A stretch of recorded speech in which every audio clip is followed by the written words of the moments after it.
तो ये जो अरकान होते हैं रोज़ दलाल कमेटी के, इनको गवर्नमेंट की तरफ से पैकेज भी मिलता है कि नहीं? अक्सर लिबरल लोग ये लिख रहे होते हैं कि ये उलमा अरबों का बजट खा रहे हैं, इधर आते हैं उधर जाते हैं, इनके पैकेजेस हैं। तो इस हवाले से ज़रा आवाम को बताएं, गवर्नमेंट की जानिब से कोई वजीफ़ा मिलता है, अरकान को नहीं मिलता? देखिए, गवर्नमेंट की तरफ से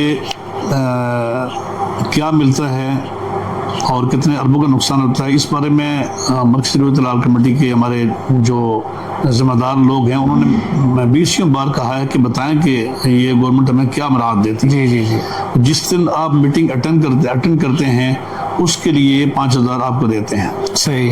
जिस दिन मीटिंग अटेंड करते हैं, अटेंड नहीं करते तो वो नहीं आपको मिलते हैं। बाकी अगर आप दूर जाते हैं तो वो टिकट होता है, उसका गवर्नमेंट की तरफ से होता है। जो मिसाल के तौर पर अगर कराची इजलास है, कोयटा इजलास, पेशावर है, उसको फिर आपको वो रिटर्न टिकट होता है। बाज़ इस तरह भी होता है कि कई लोग टिकट तो मिल जाता है उनको, लेकिन एयरपोर्ट से जब वो वहाँ पहुँचते हैं तो वो अपने खर्चे में जाते हैं। अच्छा। और इसी तरह खाना पीने के वाले से, खाना पीना नॉर्मल खाना होता है जी जी, जो भी लोग खाते हैं। तो ये तो एक आपको पता ना कि एक पूरे इदारे को, जो पाकिस्तान का आईनी इदारा है, जी जी जी, उसको बदनाम करने की साजिशें होती हैं। मतलब कोई इजाफी चीज़ नहीं, रूटीन की जो चीज़ है, जो चीज़ें दरकार होती हैं वही है।